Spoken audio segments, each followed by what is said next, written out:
நண்பர்கள் அனைவருக்கும் வணக்கம். ஜூலை முதல் வாரத்தில் இருந்து நவம்பர் 15 தேதி வரை சனி வக்ரமாக இருக்கின்றார். வக்ரம் என்றால் பின்னோக்கி செல்வது போல் தோன்றக்கூடிய ஒரு நிலை. பொதுவாக வருடத்தில் 3.5 மாதங்கள் சனி வக்ரமாக இருக்கின்றார்.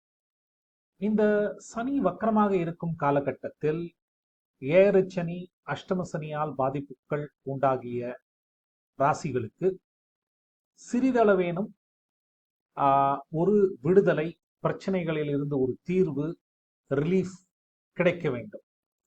எந்த அளவுக்கு அப்படின்னு நம்ம பார்த்தோம்னா, பாலைவனத்தில் சோலையை போல இந்த ஒரு ரிலீஃப் இருக்கும். உங்களுடைய சுயஜாதகத்தை பொறுத்து இந்த பிரச்சனைகளுக்கான தீர்வு குறைவாகவோ அதிகமாகவோ இருக்கும்.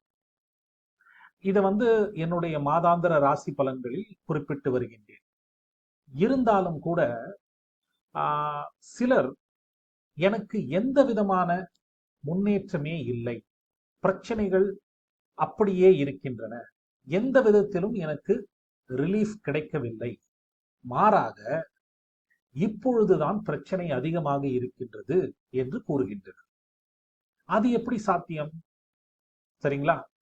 அது எப்படி சாத்தியம் அப்படின்னு நம்ம யோசித்தோமே ஆனால், நான் குறிப்பிட்டுள்ள ஒரு விடிவு காலம், ஒரு ரிலீஃப், சிறிதளவேனும் ஒரு மன நிம்மதி, அது உங்களுடைய சுயஜாதகத்தை பொறுத்தது.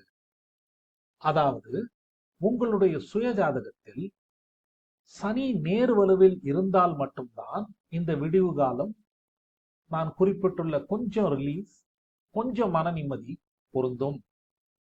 மாறாக உங்களுடைய சுயஜாதகத்தில் சனி வக்ரமாக இருந்தால் இப்பொழுதுதான் பிரச்சனை அதிகமாக இருக்கும். சரிங்களா? இது நவம்பர் 15 தேதிக்கு பிறகுதான் உங்களுக்கு விடிவு காலம் அப்படின்னு நம்ம சொல்லலாம்.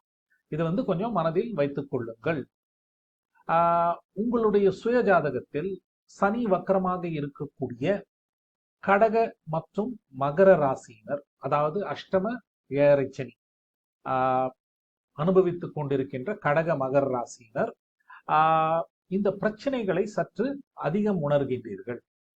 அது ஏன் அப்படின்னா, இது மனதளவில் ஏற்படக்கூடிய ஒரு விஷயம். எப்பவுமே நம்ம ஒரு டிராவல் பண்றோம், பயணம் செய்யும் போது பயணத்தின் இறுதிக்கு வந்துவிட்டால், இறுதி ஸ்டேஷனுக்கு முன்னாடி இருக்கும் ஸ்டேஷன் வந்தவுடன் நம்மளுடைய பொறுமை கொஞ்சம் சோதிக்கப்படும். ஓகே, இப்போ எக்ஸாம்பிள் சொல்லணும்னா, நீங்க பெங்களூர்ல இருந்து மெட்ராஸ் வரீங்கன்னு வச்சுக்கோங்களேன். பேசன் பிரிட்ஜ் ஸ்டேஷன் வந்த உடனே நம்ம பொட்டி படுக்க எல்லாத்தையும் எடுத்து வைத்துக்கொண்டு இறங்குவதற்கு தயாராகிவிடும். ஆனால் அங்க வண்டி சிக்னலுக்காக வண்டி நிற்கும். ஓகே, இந்த சிக்னல் பார்த்தீங்கன்னா 5 நிமிடங்கள், சில நேரங்களில் அது 10 நிமிடமாக கூட இருக்கலாம். ஆனால் அந்த 5-10 நிமிடங்கள் நம்மளுடைய பொறுமையை அதிகம் சோதிக்கும். ஓகே, 6 மணி நேரம் டிராவல் பண்ணிட்டு வந்துட்டோம், ஆனால் அந்த 5-10 நிமிடங்கள் நம்மளால் பொறுக்க முடியவில்லை. சரிங்களா? அந்த மாதிரி நிலையில்தான் சனி வக்கரமாக சுயஜாதகத்தில் இருக்கக்கூடிய கடக மகர ராசியினரின் மனநிலை இருக்கின்றது. ஓகே, எவ்வளோ கஷ்டப்பட்டுட்டீங்க, எல்லாத்தையும் தாண்டி வந்துட்டீங்க, கொஞ்சம் பொறுமையா இருங்க.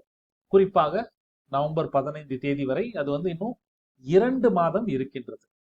இந்த 2 மாதத்திற்கு பிறகு சனி வக்கரமாக உள்ள மகர ராசியினர் மற்றும் கடக ராசியினருக்கு 100% சனி கிட்டேந்து ரிலீஃப். ஓகே, மகர ராசியினருக்கு 100% அஷ்டம சனியிலேருந்து ஏழரை சனிலேருந்து ரிலீஃப், கடக ராசியினருக்கு 100% அஷ்டம சனியிலேருந்து ரிலீஃப் அப்படின்னு நம்ம சொல்லலாம். சரிங்களா? அதனால் உங்களுடைய சுயஜாதகத்தில் சனி வக்கரமாக இருக்கின்றதா, நேர்வலுவில் இருக்கின்றதா அப்படின்னு பார்க்கறது ஒரு முக்கியமான விஷயம். சரிங்களா? நன்றி, வணக்கம், வாழ்த்து.